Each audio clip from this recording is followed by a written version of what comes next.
नमस्कार, बहुत स्वागत है आपका। खबर दिन भर देख रहे हैं आप। मैं हूं आपके साथ शिवम सोनी। चुनावी राज्य कर्नाटक में पीएम मोदी ने गुरुवार को वीडियो कॉन्फ्रेंसिंग के जरिए बीजेपी कार्यकर्ताओं और कर्नाटक के मतदाताओं से बातचीत की। इस दौरान प्रधानमंत्री मोदी जमकर कांग्रेस पर बरसते हुए नजर आए। सुनिए। राजनीतिक दलों ने राजनीति को सिर्फ सत्ता और भ्रष्टाचार का साधन बना दिया। इसको हासिल करने के लिए वो साम दाम दंड भेद हर तरह का तरीका अपना रहे हैं। इन राजनीतिक दलों को देश के भविष्य की, आने वाली पीढ़ियों की, मेरे कर्नाटका के बच्चों की, मेरे कर्नाटका के नौजवानों की, मेरे कर्नाटका की नौजवान बेटियों की, उनको कोई चिंता नहीं है। मुफ्त की रेवड़ी की राजनीति की वजह से कई राज्य इतना बेतहाशा खर्च अपनी दलगत राजनीति की भलाई के लिए कर रहे हैं, राज्य कर्ज में डूबते चले जा रहे हैं और आने वाली पीढ़ियों का भी वो खा जा रहे हैं। देश ऐसे नहीं चलता। कांग्रेस की झूठ की रेवड़ियों का पर्दाफाश करने के लिए आपको कांग्रेस शासित दूसरे राज्यों की सच्चाई भी लोगों को बतानी होगी। और आपको ये सारा नेट पर देखोगे तो मिल जाएगा, आंकड़ों के साथ मिल जाएगा। कांग्रेस मतलब झूठ की गारंटी, मतलब भ्रष्टाचार की गारंटी, कांग्रेस मतलब भाई भतीजावाद की गारंटी। कांग्रेस अब उस स्थिति में है जब वो ना कोई सच्ची गारंटी दे सकती है, और आपको तो मालूम है मेरे नौजवान दोस्तों, कांग्रेस की वारंटी तो बहुत पहले ही एक्सपायर हो चुकी है। बीजेपी आने वाले 25 साल में विकसित भारत के रोडमैप पर काम कर रहा है। हमारे जो विरोधी हैं उनका क्या एजेंडा है? उनका एजेंडा है सत्ता हथियाना। हमारा एजेंडा क्या है? 25 साल में देश को विकसित बनाना, गरीबी से मुक्त बनाना, नौजवानों के सामर्थ्य को सबसे आगे बढ़ाना। आने वाले 25 साल में कर्नाटका की विकास यात्रा को नेतृत्व देने के लिए बीजेपी एक युवा टीम का निर्माण कर रही है। भारतीय कुश्ती महासंघ के अध्यक्ष पर कार्रवाई की मांग को लेकर एक बार फिर से दिग्गज पहलवान दिल्ली में धरने पर बैठ गए हैं। इन पहलवानों ने सुप्रीम कोर्ट का दरवाजा भी खटखटाया है। उनका कहना है कि जांच कमेटी की रिपोर्ट के बारे में कोई जानकारी नहीं मिली है। इस बीच भारतीय ओलंपिक संघ का अध्यक्ष पीटी उषा का बयान आया है। उन्होंने पहलवानों के विरोध प्रदर्शन पर नाराजगी जाहिर की है। स्टेट कमीशन है, वो लोग पहले थोड़ा तो डिसिप्लिन तो होना चाहिए, है ना? तो they should come to us earlier if they have a real problem. Instead of coming to us, they are gone straight away to street. No, it is not good for the sports, not only for the residents. उनको deadline दिया गया था, उस deadline पे उनको report नहीं मिली, उसका वो गुस्सा वो बता रहे हैं। Ma'am, do you think what the wrestlers are doing sets a wrong precedent for all sports and sports persons? See, I already told we are having everything like athletic commission, IOA, whatever they are having feeling, they could have come to us and then it could have been solved. If it is not solving, then they can go to everywhere. But instead of that, they are going straight away to street. It is not good for the sports. It is not at all good for the sports. So we don't want to make any problem for sports people, and we want our athletes to participate in the Asian Games. For that only, we are going to already done the ad hoc committee. ये कानून कहता है, ये jurisprudence जो legal jurisprudence है, supreme court तक के फैसले 2013 के आप पढ़ेंगे, स्पष्ट है कि कोई पुलिस का अफसर अधिकारी मना नहीं कर सकता, तुरंत एफआईआर दर्ज होगी। लेकिन 21 तारीख को जो लिखित में शिकायत खिलाड़ियों ने दी है, अभी तक इनके एफआईआर भी दर्ज नहीं हो पाई। क्या आप इस्तीफे की मांग करते हैं? देखिए, वो उससे तो इस्तीफा दे चुके हैं और अब चुनाव प्रक्रिया भी दोबारा बुलाई गई है। निष्पक्ष चुनाव होने चाहिए, खेल संघ में राजनीति ना हो पाए, खिलाड़ियों के साथ अहित ना हो पाए। क्या आपको लगता है जब सरकार के second most senior legal officer solicitor general ji को ब्रिजभूषण शरण जी के बचाव के लिए उतारा जा रहा है, तो उसी से आप समझ सकते हैं। निकाय चुनाव में एक और जहां बीजेपी धुआंधार प्रचार प्रसार कर रही है, सीएम योगी से लेकर संगठन के शीर्ष पदाधिकारी जनसभाएं करके पार्टी के पक्ष में माहौल बना रहे हैं। वहीं दूसरी ओर विपक्षी पार्टी कांग्रेस कर्नाटक चुनाव की तैयारी के चलते यूपी निकाय चुनाव में प्रचार प्रसार से नदारत नजर आ रही है। बसपा सुप्रीमो मायावती भी निकाय चुनाव मैदान में नहीं नजर आ रही। रिपोर्ट देखिए।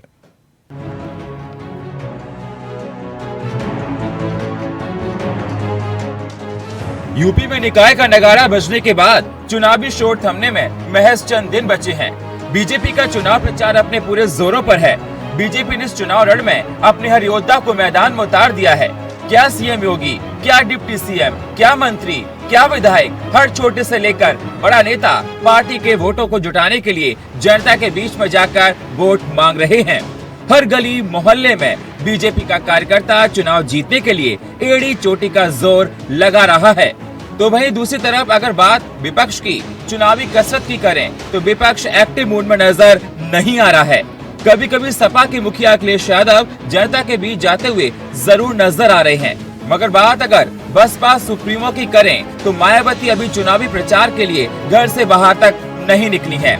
खबर ये तक है कि जिस बसपा की टिकट के लिए कभी दावेदारों की फौज हुआ करती थी, आज की बसपा में टिकट के चेहरे तक नहीं मिल रहे हैं। इतना ही नहीं, वहीं प्रियंका वाली कांग्रेस की बात भी कर लेते हैं। लगता है कि कांग्रेस का जोर कब कर्नाटक के चुनाव में प्रचार पर ज्यादा है, तभी तो निकाय में कांग्रेस कसरत में पसीना बहाने के मूड में नहीं दिख रही है। ऐसे में बीजेपी जीत को लेकर जरूरत से ज्यादा विश्वास में दिख रही है। अभी विश्वास या फिर अति आत्मविश्वासी, ये तो जनता के वोट की ताकत ही बताएगी। मगर योगी हर जिले में जाकर खुद कमान अपने हाथों में संभाले हुए दिख रहे हैं। आप सोचिए, पहले व्यापारियों से रंगदारी वसूली होती थी, आज रंगदारी नहीं, आज उन्हें स्वनिधि उपलब्ध कराई जा रही है। पहले गरीबों को उजाड़ा जाता था, कोई भी गुंडा आकर के किसी गरीब की झोपड़ी पर, उसकी जमीन पर कब्जा कर लेता था। आज गुंडे माफियाओं की क्या स्थिति है, व्यक्ति जान रहा है। आज वह गले में तकदीर लटका करके घूम रहा है। विगत 6 वर्ष के अंदर प्रधानमंत्री मोदी जी के नेतृत्व में हम लोगों ने जो सीखा, जो देखा, जो किया, आज उसका परिणाम आपके सामने है।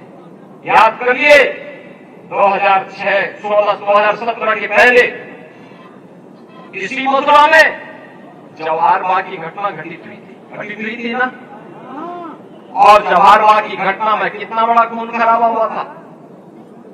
गुंडागर्दी का अड्डा था, अराजकता का अड्डा था। और आज आप देखते होंगे जवाहर बाग में आप जाइए, बेहतरीन आपको वहां पे गार्डन मिलेगा, पार्क मिलेगा। ये है 17 के पहले और 17 के बाद का। भाइयों बहनों, 2017 के पहले कोसी कला में दंगा होता था, दंगा हुआ था ना कोसी कला में। आज दुनिया की सबसे बड़ी मैन्युफैक्चरिंग का प्लांट पेप्सिको का आपके कोसी कला में लग चुका है ना।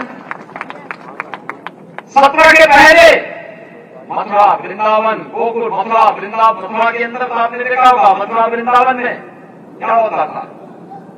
जो मथुरा वृंदावन दूध की नदियों के लिए विख्यात था, वहां मांस और मदिरा भी दिखता था। हमने बैन किया, हमने कहा भी नहीं, ये दूध की नदियों के लिए होना चाहिए। जो मदिरा की दुकानें थी, शराब की दुकानें थी, लोगों ने कहा क्या होगा, हमने कहा शराब नहीं, दूध बेचो, लस्सी बेचो, सब्जी बेचो।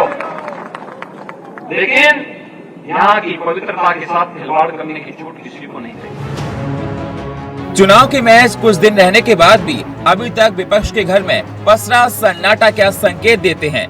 क्या चुनावी तैयारियों के बाद अब रण में दिग्गजों की हुंकार ना सुनाई देना सवाल नहीं खड़े करता है कि प्रचार से दूरी क्या है मजबूरी। Bureau report, India voice. और फिलहाल एक छोटा सा ब्रेक ले रहे हैं, जल्द लौटेंगे। अक्सर से जहां पर खानपुर ब्लॉक मुख्यालय पर दिव्यांगों के लिए लगे समाज कल्याण विभाग के शिविर में खानपुर के वर्तमान विधायक उमेश कुमार और पूर्व विधायक कुंवर प्रणव चैंपियन के समर्थक आपस में भिड़ गए। पूर्व विधायक और उनकी पत्नी की मौजूदगी में दोनों के बीच खूब मारपीट हुई। पुलिस मौके पर पहुंची, तब जाकर मामला शांत हुआ। वर्तमान विधायक पक्ष ने थाने में इसका मुकदमा दर्ज कराया है।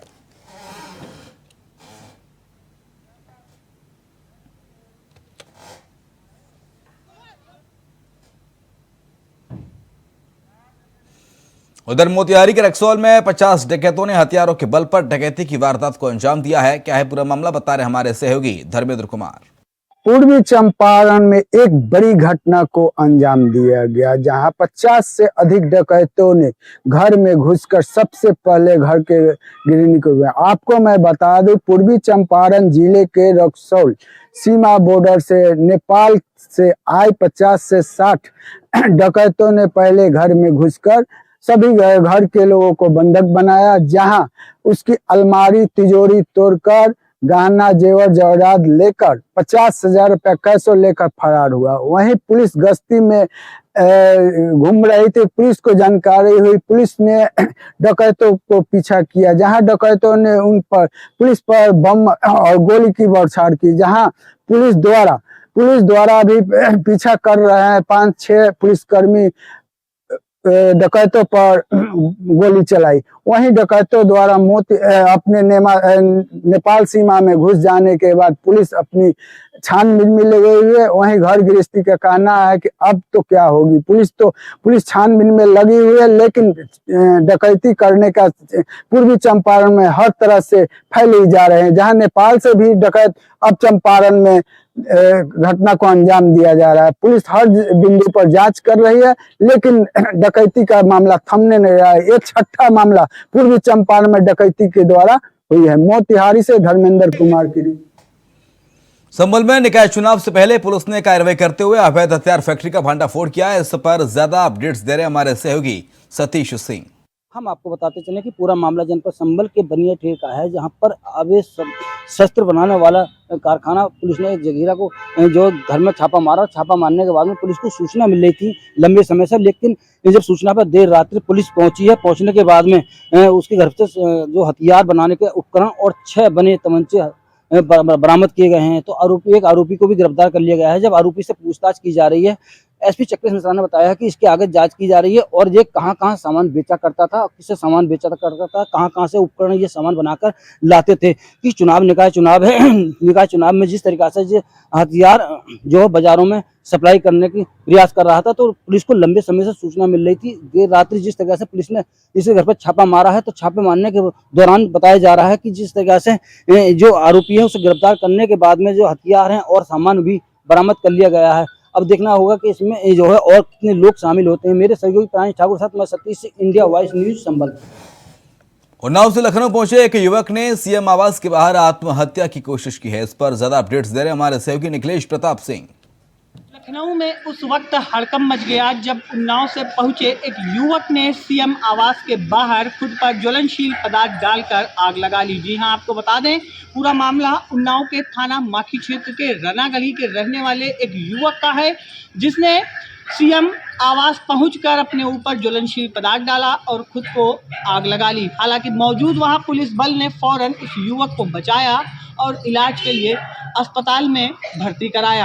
आपको बता दें थाना माखी क्षेत्र के रना गली के रहने वाले आनंद मिश्रा ने अभी कुछ दिन पूर्व भाजपा के सफीपुर विधायक बम्बालाल दिवाकर को जान से मारने की धमकी सोशल मीडिया पर दी थी, जिसके बाद पुलिस हरकत में आई और उसने उस व्यक्ति पर मुकदमा दर्ज किया। वहीं मुकदमे से परेशान व्यक्ति ने सीधे सीएम आवास पहुंचा और उसने आत्मदाह करने का प्रयास किया। हालांकि फौरन पुलिस ने उसे बचा लिया और इलाज के लिए जिला अस्पताल भेज दिया, जबकि लगभग 50% वह पूरी तरह से जल चुका था। वहीं युवक द्वारा आरोप भी लगाए जा रहे हैं कि विधायक बम्बालाल दिवाकर उसको परेशान कर रहे हैं, उस पर दबाव बना रहे हैं। आखिर ये किस तरह का दबाव है, किस तरह से सफीपुर विधायक बम्बालाल उस युवक को परेशान कर रहे हैं, इसका पता तो जांच के बाद ही चलेगा। हालांकि पुलिस जांच में जुटी हुई है और पूरी तरह से इस मामले की गहनता से जांच कर रही है। जांच के आने के बाद ही कार्रवाई पुलिस द्वारा की जाएगी। उन्नाव से इंडिया वॉइस के लिए निखिलेश प्रताप सिंह। अलीगढ़ में बच्चों के बीच हुए मामूली विवाद के बाद युवक की पीट कर हत्या कर दी गई। खबर पर ज्यादा अपडेट्स दे रहे हैं हमारे सहयोगी प्रदीप पुंडीर।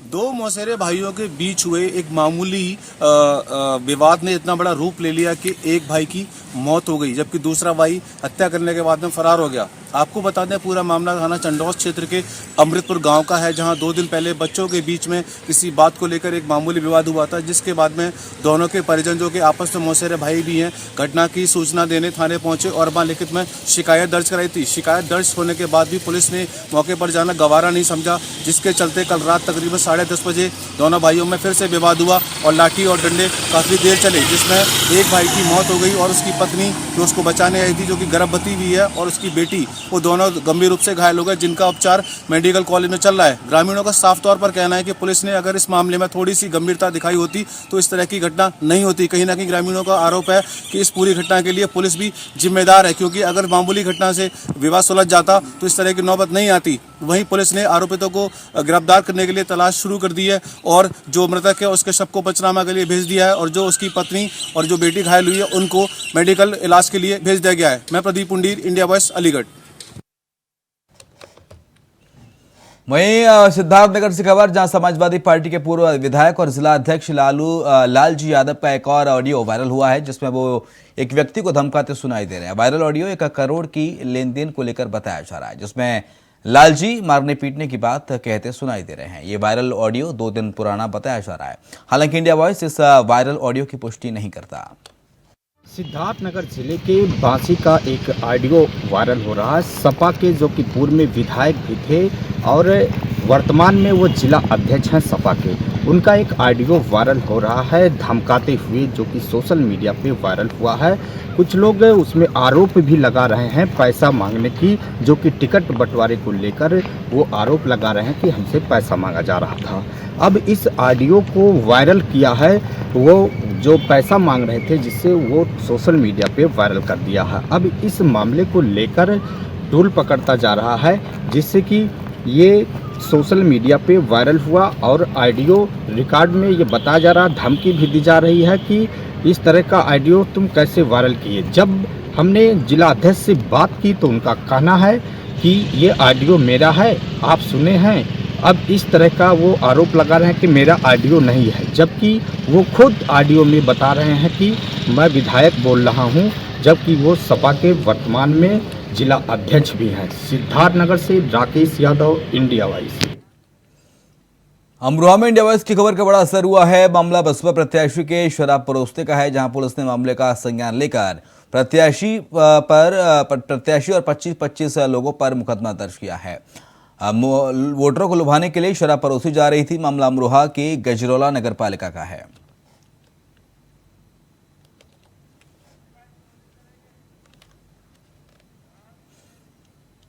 और इसी के साथ खबर दिन भर में इतना ही। खबरें लगातार जारी हैं, आप देखते रहिए इंडिया वॉइस।